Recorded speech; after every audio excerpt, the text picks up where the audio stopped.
Shalom au peuple de Dieu. La cité fidèle. C'est le sujet que Dieu a mis sur notre cœur de partager avec vous. Selon Ésaïe au chapitre 1, verset 21 au verset 27, il est écrit: quoi donc?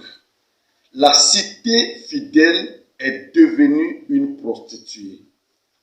Elle était remplie d'équité, la justice y habitait. Et maintenant, il y a des assassins. Ton argent s'est changé en scorie. Ton vin a été coupé d'eau. Tes chefs sont rebelles et complices des voleurs. Tous aiment les présents et courent après les récompenses. Ils ne font pas droit à l'orphelin et la cause de la veuve ne vient pas jusqu'à eux. C'est pourquoi voici ce que dit le Seigneur, l'Éternel des armées, le fort d'Israël. Ah, je tirerai satisfaction de mes adversaires et je me vengerai de mes ennemis. Je porterai ma main sur toi, je fondrai tes scories comme avec de la potasse et j'enlèverai toutes tes parcelles de plomb. Je rétablirai tes juges tels qu'ils étaient autrefois et les conseillers tels qu'ils étaient au commencement. Après cela, on t'appellera ville de la justice, cité fidèle. Sion sera sauvé par la droiture. Et ceux qui s'y convertiront auront le salut par la justice. Amen. Alléluia. La cité fidèle, c'est Jérusalem. L'Écriture parle du début de cette cité et de la vie présente. L'Écriture dit que la cité fidèle est devenue une prostituée. En d'autres termes, la cité de Dieu est devenue infidèle. Il est devenu infidèle par rapport à quoi? Rappelons que lorsque Dieu faisait sortir les enfants d'Israël d'Égypte, il avait fait alliance avec eux sur le mont Sinaï. Et selon les clauses de cette alliance, Dieu restera le seul Dieu, l'unique Seigneur. Shema Israël, écoute Israël, l'Éternel ton Dieu est l'unique Seigneur. Et Israël sera et demeurera l'unique peuple choisi, aimé de Dieu parmi toutes les nations de la terre. L'alliance a été faite par l'intermédiaire de Moïse et Israël s'est mis à respecter les clauses de cette alliance. Mais au temps des juges, comme Josué n'avait pas laissé un sérieux conducteur après lui, le peuple s'est donné à vivre comme il peut. Et chaque citoyen faisait bon ce qui lui semble. En sorte que lorsqu'on est arrivé au temps d'Ésaïe, Israël s'est complètement confondu aux nations et il n'y avait aucune différence entre ce peuple d'alliance et les autres nations païennes. Tout péché rencontré parmi les voisins d'alentour se retrouve au sein de la nation de Dieu. Israël est comparé à une personne malade remplie de plaies de la plante des pieds jusqu'au sommet de la tête. En sorte que Ésaïe utilise un mot très fort, aussi méprisable envers Jérusalem. Il dit, Jérusalem est devenue une prostituée. Être prostituée en hébreu, c'est zana, qui veut dire jouer à la fille de jouer. Autrement dit, la fille de ce village donnait de l'argent à tout homme qui avait le besoin de l'amour, du rapport sexuel. Elle n'appartient à aucun des hommes, mais elle se propose de satisfaire, de donner le sourire à n'importe quel homme qui se retrouve dans le besoin sexuel. Israël, qui devait avoir que Dieu pour mari, se retrouve en face des idoles, des dieux étrangers, des artastés, des dieux des pays d'alentour, comme par exemple Baal. Le peuple de Dieu s'est plongé totalement dans l'idolâtrie. Et le terme utilisé par les prophètes d'alors était la prostitution. Il ne s'agit pas de la prostitution physique, mais c'est l'image d'un peuple qui abandonne l'Éternel son Dieu pour se tourner vers d'autres dieux, d'autres idoles, ce que les apôtres, ce que les prophètes appelaient en ce moment le néant. Et ce qui caractérise la chute du peuple de Dieu bien-aimé, c'est deux choses décrites dans le verset 22 où il est écrit « Ton argent s'est changé en scorie ». La deuxième chose, ton vin a été coupé d'eau. Qu'est-ce que le vin? Le vin, c'est le résultat tiré du fruit de la vigne. Le prophète Ésaïe annonce dans son chapitre 5, le verset 7, ce qui suit. Or, la vigne de l'Éternel des armées, c'est la maison d'Israël. Et les hommes de Juda sont les plants auxquels il prenait plaisir. Il en attendait la droiture, et voici des meurtres, la justice, et voici des cris de détresse. La vigne de l'Éternel des armées, Dieu puissant, capable de faire sortir un peuple d'Égypte de l'esclavage qui a duré des centaines d'années. Cette vigne se retrouve au fond du péché, au fond de la désobéissance, complètement plongée dans le chaos. Bien-aimé dans le Seigneur, comment la vigne peut se retrouver comme un plant de mauvais fruits? Comment se fait-il que Israël, dont la vie est l'image du vin dont on nous parle, s'est changé en étant coupé d'eau? Le vin, c'est la vie du peuple de Dieu. Le vin, c'est la vie d'adoration du peuple d'Israël.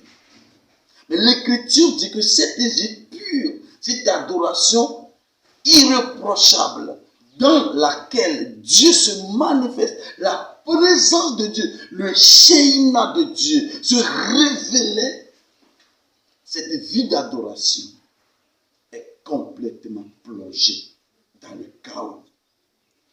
La vie de débauche, la vie d'idolâtrie est venue mélanger la pureté, la sainteté du peuple de Dieu. Ton vin a été coupé d'eau. Mais l'espoir d'Israël se tourne autour du Messie. Et lorsque le Messie est venu, selon Jean au chapitre 2, versets 1 à 12, le Seigneur, constatant à travers sa mère que le vin de la fête, le vin de la noce, c'est fini, c'est complètement terminé.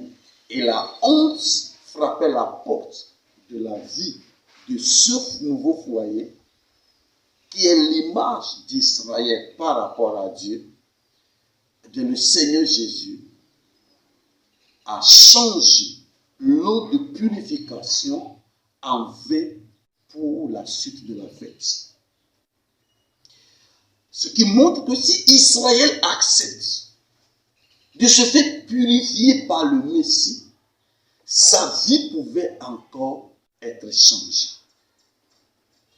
Ton vin a été coupé d'eau. La deuxième source du problème du peuple d'Israël, c'est selon Ésaïe, son argent s'est changé en scorie. L'argent, c'est l'image de la richesse, l'image de la bénédiction. En d'autres termes, le prophète est d'accord que Dieu a comblé son peuple du bonheur. Mais le bonheur, la valeur vraie de la bénédiction de Dieu a été complètement anéantie. La scorie, c'est le rebut. C'est ce qui n'a pas la valeur principale. C'est le déchet tiré d'une chose. Comment se fait-il que la vie de valeur, la vie de bénédiction, le privilège que Israël avait sur toutes les nations, s'est changé en second rang, en produit de second rang, en produit de non-valeur? Comment se fait-il que Babylone aura le dessus en quoi que ce soit sur le peuple d'Israël? L'Écriture dit, parce que la ville fidèle est devenue prostituée. Et vous qui êtes en contact avec nous, il peut arriver que votre vie ressemble à Israël. La façon dont vous allez commencer à adorer, peut-être n'est pas la même aujourd'hui. La manière dont vous vous révélez en tant qu'enfant de Dieu, en tant que lumière du monde, en tant que sel de la terre, peut-être ce n'est plus la même chose aujourd'hui. Votre zèle pour servir Dieu s'est complètement interrompu, disparu. Vous pouviez dire, c'est nous qui sommes l'espoir de la génération présente. Mais aujourd'hui, franchement, vous ne pouvez pas tenir le même langage. Parce que vous savez que votre fidélité s'est changée en désordre spirituel. Le chaos s'est planté dans votre vie. Parce que la voie que le Seigneur vous a tracée, vous avez quitté cette voie. Le monde vous a rattrapé. Les esprits mauvais ont placé devant vous des pièges que vous aviez eu l'incapacité de rater. Et votre vie aujourd'hui est dans le chaos. La cité fidèle est devenue prostituée. Ils ont quitté la voie de Dieu. Dieu les aime toujours. Mais eux, ils ont quitté la voie de Dieu. Ésaïe dit, quoi donc? Mais que s'est-il passé? Mais qu'est-ce qui est arrivé? C'est comme Jérémie qui va faire un cri qui sera le titre de son livre en hébreu, que les chrétiens appellent aujourd'hui le livre de lamentation. Au fait, le nom de ce livre, c'est Comment. Dans la Bible hébraïque, ce n'est pas lamentation, c'est comment. C'est une interrogation. Comment la vie fidèle peut devenir prostituée? Mais quoi donc? Que s'est-il passé dans votre vie? Vous qui nous suivez, que s'est-il passé pour que vous ne soyez pas celui que vous devez être aujourd'hui? Des hommes appelés, des hommes qui ont reçu des ministères puissants, des femmes de Dieu, oui. Mais aujourd'hui, qu'est-ce que votre vie est devenue? La vie fidèle est devenue prostituée, comme Israël. Mais laissez-moi vous dire que ce n'est pas le moment de se permettre de dire c'est fini pour moi. Car Dieu a encore un plan pour vous. Le plan de Dieu, c'est que Dieu va se lever contre l'ennemi. Et vous n'êtes pas son ennemi. L'Écriture dit, je tendrai mes mains contre mes adversaires. Je vengerai mes ennemis. Mais Dieu ne va plus vous venger. Dieu n'a pas programmé vous venger. Dieu n'est pas en colère contre vous. Nous sommes au temps de la grâce, où l'Écriture dit selon Jean au chapitre 3, 17, car Dieu n'a point envoyé son Fils pour juger le monde, mais afin que le monde soit sauvé par lui. C'est pour cela que je peux vous garantir que Dieu peut encore vous rétablir comme la cité fidèle, la Jérusalem. Qu'est-ce que Dieu dit? Premièrement, il va combattre l'ennemi. Selon Matthieu chapitre 13, le verset 24 au verset 25, un homme planta un champ et dans la nuit, l'ennemi est venu planter de l'ivraie. Et le propriétaire du champ dit, c'est l'ennemi qui l'a fait. C'est l'ennemi qui est venu planter l'ivraie. Ce qui veut dire que dans votre vie, Dieu sait d'où vient ce désordre. Parfois, tu peux te culpabiliser. C'est moi-même qui ai quitté la voie de Dieu. Oui, tu as quitté la voie de Dieu, mais quelque chose t'a guidé. Dieu dit qu'il va combattre ce qui t'a quitté. C'est pourquoi il te donne ce message pour que tu prennes conscience que tu te laisses jouer par le monde, par les esprits, par l'amitié, de mauvaises compagnies qui corrompent de bonnes mœurs. Dieu veut te sauver. Et la Bible dit que Dieu dit, je rétablirai tes chefs. C'est-à-dire, je rétablirai l'ordre dans ta vie. Dieu dit qu'il va le faire. C'est une promesse de Dieu. Mais qu'est-ce que tu dois faire? C'est très simple. Dans le verset 27, il est écrit, Sion sera sauvé par la droiture. Non pas par sa propre droiture, mais la droiture de Dieu. La justice de Dieu. La justice qui sera révélée par le Messie. Et c'est déjà révélé. Sion sera sauvé par la droiture. Écoute ça. Et ceux qui s'y convertiront seront sauvés par la justice. Ceux qui se convertiront, ils vont se convertir vers où? Vers Sion. Se convertir, c'est faire demi-tour. Faites demi-tour. La direction que votre vie prenait, vous prenez une autre direction.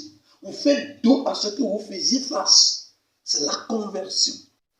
Et ça, lorsque vous vous tournez vers Sion, vous l'aurez. Vous savez ce qu'on appelle Sion? Sion, selon Galates au chapitre 4, le verset 26, c'est notre mère qui nous a engendrés, c'est-à-dire l'évangile, la prédication de la grâce, l'amour de Dieu manifesté en vous, l'amour inconditionnel de Dieu. L'apôtre Paul écrit aux Romains, leur dit, dans le chapitre 5, verset 8, « Lorsque nous étions encore pécheurs, Dieu prouve son amour en ce qu'il envoya son Fils Jésus mourir pour nous. » Donc Dieu vous aime. Dieu veut que vous vous accrochiez à Jésus. Même un juif sait que le salut ne peut qu'être possible à travers le Messie. C'est seulement le Messie. Et le Messie, c'est Jésus, bien-aimé. Beaucoup de Juifs reconnaissent cette vérité. Parce qu'ils sont choisis. Et c'est à eux de nous expliquer d'ailleurs ce que c'est que le Messie. C'est pour cela, plein de Juifs aujourd'hui reconnaissent en Jésus le Messie. Et toi qui nous écoutes, qui n'es pas peut-être un Juif, qu'est-ce que tu attends? Tu peux venir au Seigneur. Et même si ta vie a été comme du vin coupé d'eau, le Seigneur peut tout transformer. Nous appelons à venir au Seigneur pour rétablir votre vie, pour rétablir votre avenir, pour rétablir votre foyer, pour rétablir votre famille. Vous avez de la valeur. Ce n'est pas ce que vous pensez ou ce que les gens pensent de vous qui compte. Dieu veut opérer un miracle dans votre vie. Et ce miracle est possible si vous vous tournez vers le Messie, Sion, l'évangile qui révèle la mort, l'ensevelissement et la résurrection du Seigneur Jésus. Que Dieu vous bénisse. Nous croyons que ce message va vous faire du bien et vous faire revenir au Seigneur.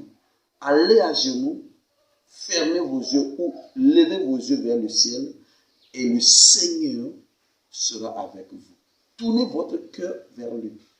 Aimez-le parce qu'il vous aime. Venez à lui parce qu'il a ses bras ouverts pour vous. Jésus vous aime.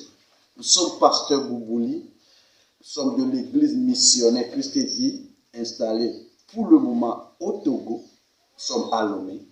Vous aurez tous nos contacts en bas de l'écran. Et la main de Dieu sera dans votre vie. Vous serez un témoin pour le monde entier au nom de Jésus. Amen.